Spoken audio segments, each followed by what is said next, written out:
चांदण्याची छोटीशी गोष्ट. एका छोट्याशा गावात आरव नावाचा मुलगा राहत होता.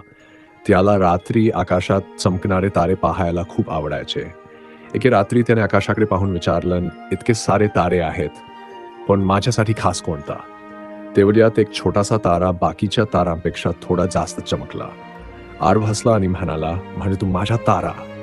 त्या दिवसापासून आरव जेव्हा जेव्हा दुःखी व्हायचा तेव्हा तो त्या ताराकडे पाहायचा.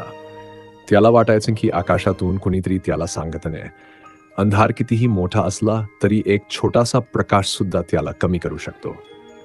काही वर्षांनी आरव मोठा झाला. त्याने गावातील मुलांसाठी रात्री अभ्यास करण्यासाठी एक छोटंसं वाचनालय सुरू केलं. उद्घाटनाच्या रात्री त्याने आकाशाकडे पाहिलं. तो छोटासा तारा पुन्हा चमकत होता. आरव हसला. त्याला समजलं, आपण ज्याचा प्रकाश शोधत असतो कधी कधी तो प्रकाश आपल्यालाच दुसऱ्यांसाठी बनायचा असतो. बोध.